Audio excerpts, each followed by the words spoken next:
पुण्यामध्ये आर्टिफिशियल इंटेलिजन्सद्वारे संचलित केले जाणारे सीसीटीव्ही कॅमेरे बसवण्यात येणार असल्याची माहिती उपमुख्यमंत्री देवेंद्र फडणवीस यांनी दिली।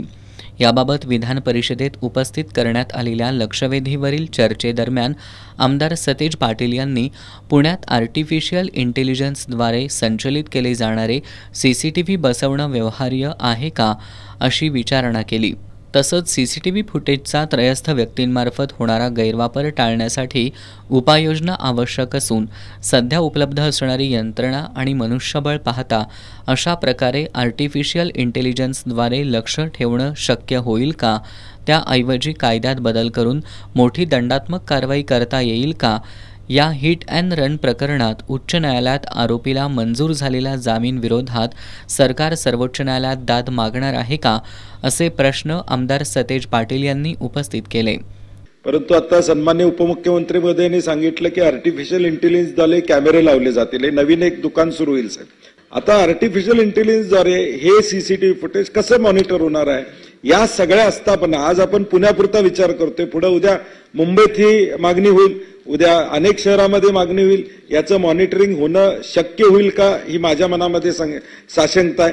नवी मुंबईच्या कॉल सेंटरवर एवढा लोड आहे आपला आता ह्या विषय तो कशा पद्धतीने हाताळा किंवा कायद्यात बदल करून नियमावलीत त्यात दंडात्मक कारवाई मोठी करता येईल का। आणि दुसरा प्रश्न, जो आरोपी आता हायकोर्टातून त्याला या ठिकाणी जामीन मिळालाय, सुप्रीम कोर्टात सरकार जाणार असं आम्ही ऐकलं, गेलं का आणि त्याची सद्यस्थिती काय आहे? यावर बोलताना उपमुख्यमंत्री देवेंद्र फडणवीस यांनी या प्रकरणी SLP फाईल करण्यात आली असून सर्वोच्च न्यायालयात लवकरच सुनावणीला सुरुवात होईल असं सांगितलं।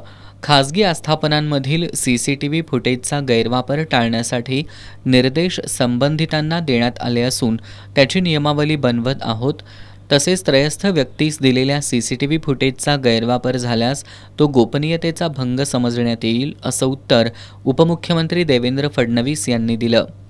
SLP फाईल करण्यात आलेली आहे त्या केसमध्ये आणि ती लागेल लवकरच सुप्रीम कोर्टामध्ये।